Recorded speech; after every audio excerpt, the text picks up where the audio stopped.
Welcome to the KOBN podcast. I'm David Flores, old boy class of 1993. The KOBN podcast is where we keep the Kemper legacy alive by sharing our memories and our stories. Today, our guest is Thom Johnson. He's a class of 1999. Is that right, Thom? That is 1999. Well, it's great to have you on the podcast. You want to tell us a little bit maybe of some of your backstory, who you are, where you've been since your time at Kemper? Yeah, hey everyone. I'm Thom Johnson, as Dave said. Thanks for having me on the show, Dave. I'm happy to be here. I graduated Kemper in 99. Afterwards, I enlisted in the United States Army. I thought it was just going to be for one tour or one term, one enlistment or whatever. And then, so I was joined with the infantry, was my job. And then after September 11th happened, I was at the end of my first enlistment, and I thought, well, it'd be kind of spineless if I got out now, you know, when the nation's really needs me. So I continued to stay in for what seemed like for a very long time afterwards. I cut my teeth at war a couple times with the 82nd Airborne, and then I switched over to Special Forces, where I spent the remainder of my career in 10th Special Forces Group. And then now I have since put that life behind me. I am living in Lincoln, Nebraska, and I am a general contractor, and I run a small construction company here in Lincoln. Nice. I'd like to add also that Kemper has joined us. Thom has joined us on the Kemper Old Boy Network Pathfinder staff to help us kind of organize and work through growing the membership and work through, you know, our mission, which is to keep the Kemper legacy alive. So we really want to thank you for joining us, Thom. I think you're going to be a great addition to the team. So kind of where we go with these podcasts when we got old boys on is to kind of go down memory lane, right, so to speak, and talk a little bit about our time at Kemper. One of the first questions I like to ask everybody is like, what was the first thought that kind of came to your mind when you got to Kemper that first day? And how old were you? Kind of set the scene of that first day. You know, that is a very interesting question. And to be honest, I really don't have a good answer. I think it was such probably I came at the very end of the 8th grade of year to spend summer school and then start the 9th grade year at Kemper is kind of what happened there. So it would have been in 95, basically late spring of 95 is when late spring of 95 is when I got there. Then I spent school there. What's that? You're about 13, 14 years old? Yeah, 14, almost 15, I want to say. Almost 15, yeah. And so I want to say it was such an emotional shock that I probably have a lot of repressed memories. I really don't remember what that first day was like, other than, holy shit, I'm scared. There's all these people. And for a small kid, it was pretty intimidating too, because you got to think like, not only am I completely out of my environment, you got this military school type whatever. Then you got these junior college kids, and a lot of them are football players and extremely large men, you know, for being as young as they were, especially to a scrawny little kid like me at the time. I was going to say it was all a very intimidating environment. And I was like, I was going to say I don't really remember much other than my eyes being wide open and me just constantly telling myself that I should probably keep my mouth shut, you know, like no matter what happened. So, I can imagine.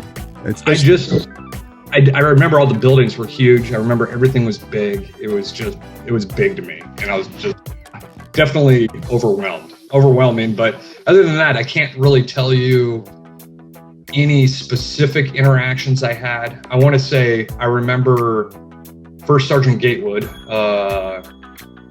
addressed my parents. And then I want to say First Sergeant Sloan snagged me up and drug me down to K Barracks to like introduce me to my company at the time or whatever. But that was about all I remember. However, unlike a lot of people, I actually did kind of want to be there. You know, it wasn't, there was a lot of kids in my, I got around that time, my era, that really didn't want to be at military school, but they were. Yeah. I didn't want to be anywhere near my home. I wanted to go out and like experience the world. It was a positive experience for me. I wanted to see something new. I wanted to kind of live my own life, do my own thing. And I thought a boarding school would be a great opportunity to do that. So yeah, it wasn't all negative, but it was definitely sensory overload, so to speak. Yeah. I think, you know, when you talk to old boys and you guys, you know, 30 years removed from our time there, we kind of come to this realization that Kemper was really an indelible part of our life. And I wanted to ask you if you think that was true with you, and when it was that you kind of realized that. I've noticed that. I kind of thought it was going to be that way, but I noticed that immediately when I was in the military, you know, because you take the experience that, like, here I was enlisted in the infantry at the time, and I was a young man, but most of these kids came from high school back off the block. You know, whatever unit I was in, they were like whatever high school and wherever USA and stuff like that. And here I had this background of years of military school, even albeit high school and stuff. And I'm not talking about the marching or anything like that, just the general overall discipline that I brought to the game, because Kemper Military School and the United States Army are two totally different things. However, I brought so much of that intense discipline with me that it just overwhelmingly, you know, compensated for, like, I was definitely always above peers at every level when I was in the regular infantry compared to the average Joe Blow off the block. Just because I did have a background in a military environment where I want to say not only, I use the term leadership loosely, but your interactions with other human beings is really what it has to. And some people, I guess you could call that leadership, but the way you address people and the way you interact and the way you solve problems or get together to put forth a concerted effort to complete a task of any one thing. I think that is when I realized that those 4 years put me leaps and bounds of everybody else. And I think it was really critical for what I believe a large part of my success was in the United States Army.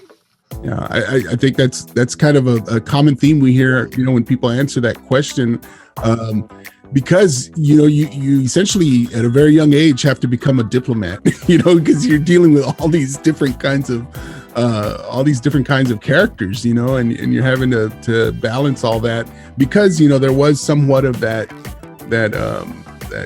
cadet led you know, environment that we're put in. So, you know, you're having to learn how to talk to people. You're learning how to persuade people, so to speak, as well. Well, in backgrounds and cultures too. I mean, you have to learn to, well, gosh, I mean, you know, we had large Egyptian student populations. We had large, you know, Hispanic populations. We had, on the other side too, we had our college football program, which is completely different than the Reserved Officer Training Corps program, completely different from all of the high school students that come from multiple demographics across, you know, whatever reason. Some of them court ordered, some of them were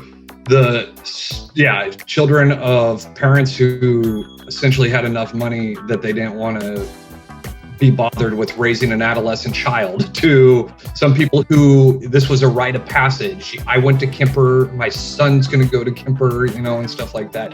You had a whole smorgasbord of stuff going on there. Yeah. And yeah, the melting pot was really an interesting culture. Kemper has always been about the people.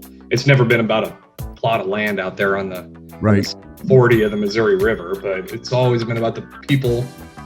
And then you throw these interesting ideologies into the mix, and you're like, wow, okay, it was a really cool place. In my opinion. Yeah. I agree too. And, moving to the ideologies, we talk about, at Kemper, the standard of honor and character and instilling, making men, right? Yeah. I think one of the questions that a lot of young or most young men have kind of buried in them is asking that question, like, do I have what it takes? Do I have what it takes to be a man? And I like to ask the guys, is there a time at Kemper that you answered that question, or you found yourself realizing, hey, I can take more than I thought I could take? Yeah, I think everybody does have that aha moment. I think I was 15 at the time. It was towards the end of my new boy year. I had just gotten into some trouble. I can't remember what it was, but my parents were even called, so I had like 100 hours of bull ring. I don't know, maybe I was drinking when I shouldn't have been, or something stupid. I don't know what it was. I can't remember. I got in a little bit of trouble at Kemper too. I was a kid. Kids get in trouble, adolescents do. Yeah. And I remember that I was talking to my mom at I called her and I was talking to her, and she had asked, so this was at the end of my freshman year, she was like, gosh, you seem like you're having a hard time down there. And I was like, yeah, I am. And, maybe I was licking my wounds. My pride was hurt a little bit. And she said, well, what do you think? Do you think you should come home? Or do you think you're done with that, or you should come home? And it paused a minute.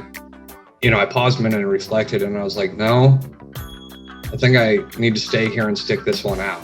And for a freshman in high school and stuff like that, I mean, you're a new boy. Everybody hates you.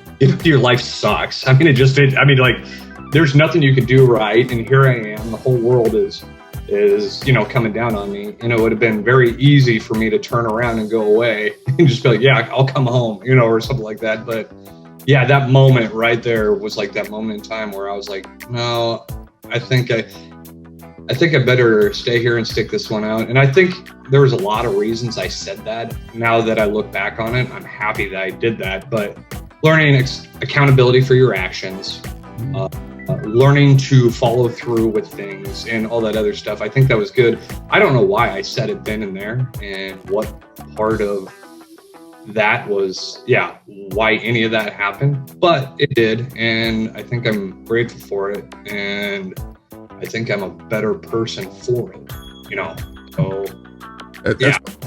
That's probably one of the better answers to that question that we've gotten. I really like that you took that, you took that leap of faith in that time, because you knew you had to, and that's probably the reason, subconsciously, that you did. I don't even know. Maybe I was just dumb by making that decision. That's the one I made. So, all right, we'll see where it rolls. So, you stand the standard of honor while you're at Kemper, and I know there's been times in my life where I've had to, I've had to make decisions of whether I'm going to do something with integrity or not, and I have found that because of that, I've questioned my motives, and I've questioned, what I was going to do with the standard of honor in mind. Do you find that that's something that you have experienced as well? I have had some deep, in my former career especially, I've had some deep heartache when it comes to living my life by the standard, because inherent by the nature, by some of the jobs that I did in the United States government when I was special forces, there were a lot of things that went against, that I had to perform in the name of the country, that went against the standard of honor. So it's like, how do I justify one versus the other? Like, we're going to a place under an assumed identity or a non-official cover. We're going to do things covertly or clandestinely, but under the premises that we were doing something else. It seems really exciting at the time, and kind of cool, but you're like, sometimes that's a slippery slope for a man to be on, because it's all right to put your overall integrity in question for this situation, because it's in the name of whatever national security or whatnot. But now that's a slippery slope to live on, because when do you use that for personal gain or benefit? And I think one of my highest qualities is having that standard of honor, or living a life by sets of principles or codes or rules, and in your every way addressing of anybody in the American public. I still live my life very much like that, and I think it serves me very well. But yeah, I was going to say it doesn't overshadow some of the things that I did do, and I don't. That's a really complex question, I guess. It is because I think we've all, you have to balance the spirit, right, of the standard of honor with the letter of the standard of honor, and at times, you have to look at some bigger issues beyond yourself, and that's what makes it hard. And sometimes too in your personal life, let's say because by the nature and just business or whatever, let's say you were not extremely forthcoming with all information to all parties, because that would neutralize your position in whatever said trade agreement or whatever. And you're like, am I being really honorable at this point right now? But on the other hand, you're like, that's business. In the essence of whatever, that's business. If he knew what I know, that would negate me to begin with. So I need to make myself valuable in this situation by holding this information closely to me, and that's kind of, I don't know, it's not dishonest by any means. It's just kind of manipulative. And I, as a man, I have issues with some of these things, because we grew up by a set of principles, but yet we're all just trying to survive and get by and elevate the position we have in life right now, and so it's a little, I still try, I was going to say, maybe I should look back more on my core values these days than I do, because there is a place to go from there, I think. Yeah, I agree. But, as a man or a woman, we got to use gender neutral pronouns these days. But as a person, if you're not reflecting on your core values weekly, if not daily, then you might want to stop and reflect on yourself a little bit too. If you're not waking up in the morning and saying a prayer out to whatever supreme being you want to participate in and say, am I being a good person today? Then you might I think maybe we all should do that a little bit more these days. So yeah, for sure. I think it's, you get caught up in the rat race, and you can lose perspective for sure. So one of the cool things I think we experienced as well at Kemper was, there was this esprit de corps that I think was probably for us, because of our age and our experience, was the first time that we really felt that. Do you have a story that you can share? When you felt like, man, we've come together, we've moved together towards something as a group, and it feels good. I think it was my sophomore year, maybe my junior year. Okay, so the junior ROTC used to have like drill teams. We got a new senior professor for the junior ROTC there at Kemper. I want to say he was a lieutenant colonel from artillery or whatever, retired. His name, I think it was Baldwin, but I'm not for sure. Anyways, him and Terry Kagris, Master Sergeant Terry Kagris, took over the ROTC department, and they really put a lot of emphasis behind their drill teams to compete at state level and regional level. And I tried out for the P9, so I was in the P9 drill team, but the females had their own drill team, and then we had a color guard, and we had like a normal drill team because we were an exhibition drill team, and there were different categories or whatever. So there was a lot of involvement throughout the whole high school in the drill team programs. And I remember, like, we were doing a lot of competitions, like, throughout the state, and just the amount of hours and work and everything they put in, like, we were dominating, like, regionally. Like, we'd go up to Omaha, Nebraska to do, like, a tournament, and then down to, like, I don't know, Arkansas or whatever, and, like, we'd be going from place to place to place. And I just remember thinking, like, at that point in life, I was like, this is just ironic, because, like, I was kind of sophomore, I think, I can't remember, but we're, like, dominating everybody, and it was just weird. It was like, I mean, it was because we were going against other military schools. We were going against the Bays and the Wentworths. We were going against the St. John's of Kansas. And nice. Okay. So it wasn't just like some high school JROTC department or something like that. Like, we were just owning everybody at the time. And I was like, man, that is pretty cool and pretty impressive that this organization can come together like a collective whole. Yeah. And most of the time, because high school was like sibling rivalries. We all lived with each other, and we were all like brothers and sisters, and we were all pissed off the whole time or whatever.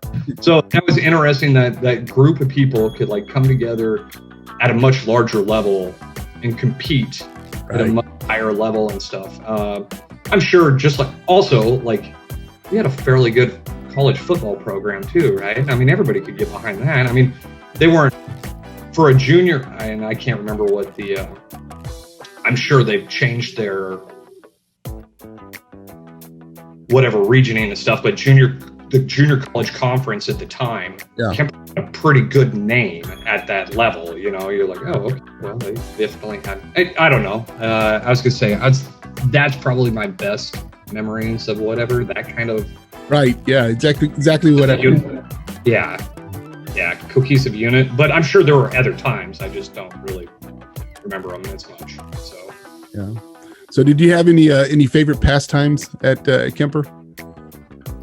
Oh, I don't do it anymore, but I used to love smoking cigarettes. You know, that was like a thing there, I guess. I don't. Favorite pastimes. That was kind of the currency out there. Yeah, I was gonna say, I don't know about favorite pastimes. I mean, I was involved in sports just like everybody else, and whatever. And then I was gonna say, I think my favorite pastime was alone time, and we didn't really have much alone time. So yeah. Other than that, it was pretty. So, like, we all know that at Kemper there was official protocol and there was unofficial protocol. Do you have any memories of the unofficial?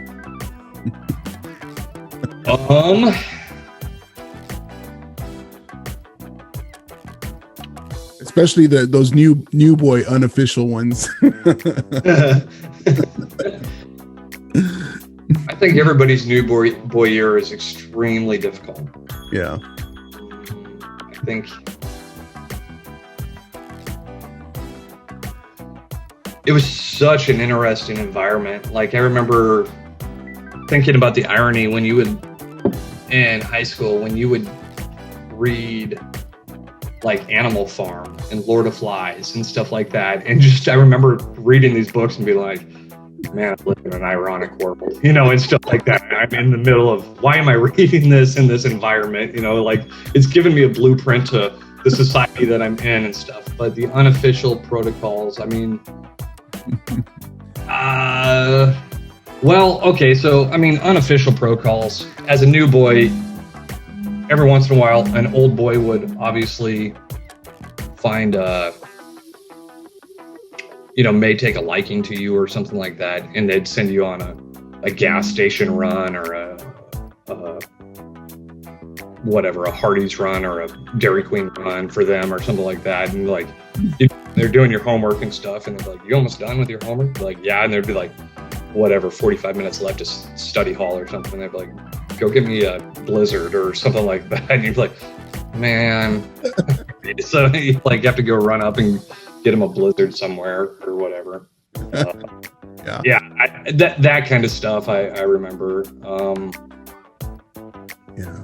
I remember it was a physical environment too for a high school kid. Like in the United States Army, we always said FAFO, which is an acronym for F around and find out, you know, and that was very much a literal thing. Like the discipline may not be, hey, get down and do push-ups or something like that. You might get popped in the head if you run your mouth, you know? So I think that was an important part too, understanding that there were much larger consequences for your actions. Like it probably served me well at a younger age in that type of environment. And, you know, like versus going into a bar, drinking and running your mouth and getting jacked up by somebody, you know, because it's one of those environments where what you say does have consequences, you know, and I don't know. So that's, I guess, is an unofficial protocol. So I think in the college barracks, somebody watched too much of Full Metal Jacket and that whole bar soap sleep party was alive and well. Yeah, and you're like, oh man. Blanket party. yeah, and I don't think I really had too much to worry about that per se. Like that wasn't really too big of an environment. I'm sure it happened. I don't really remember it significantly, but I do remember like that. I was gonna say, I guess it is twofold. I do remember that, if you ran your mouth, you might get jacked up pretty good. But I remember also sometimes that there were some people out there that even though they may be on the losing end, they were in the right and they stood their ground anyways. And then generally other people around saw that they were on the right and they would stand up for them too and be like, oh, hell, why don't you go pound sand somewhere? You know, and stuff like that. So I was going to say, I guess it was an interesting dynamic as far as the unofficial protocols were concerned. Yeah. And it was very Lord of Flies. It was very Darwinian, I guess. But, it was very, very survival of the fittest. And just interesting. I'd have to agree with that. So for a lot of us, you know, the best part or the memories that we have are the times that we shared with friends at Kemper. Do you have any good stories of you know, hanging out or of a good friend that you had there, or something that just kind of is burned in your memory that you did together? Man, I had a lot of good friends there. Gosh, I had an amazing amount of friends. So I was going to say, I don't know where to start and stop. I mean, the memories are just abundant. A couple of good ones is everybody talked about the secret tunnels underneath Kemper, and they never knew what they were. Well, Dylan White lives in New Hampshire for damn sure. Dylan White was a junior when I was a senior, and I can't remember if it was that year or when I was a junior and he was a sophomore, maybe. I can't remember when it was, but we wanted to go exploring, and we did, by God. And so we went underneath the administration building and we started finding these ducts that went all around Kemper. And what they were originally is they were the remainers of the boiler pipe system from the boiler rooms that actually went from building to building to actually heat the pipes and stuff like that. So these, like what we thought were tunnels, were not really tunnels. They were just boiler systems, you know, and stuff like that. So they were essentially like trenches underground and whatnot. So they were not very conducive for crawling.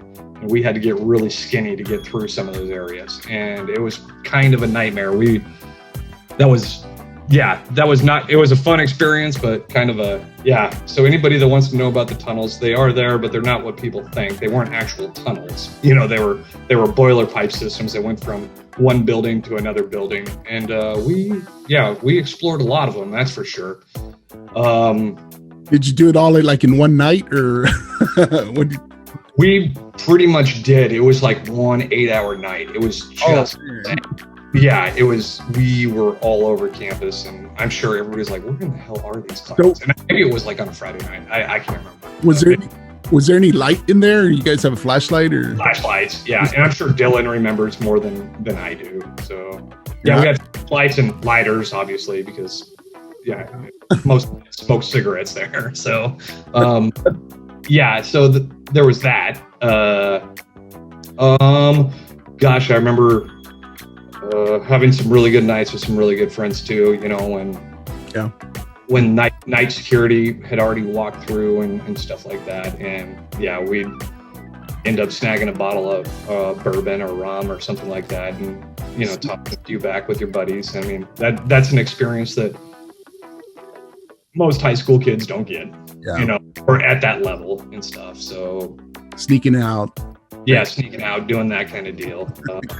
Those are good. Yeah, doing the craziness.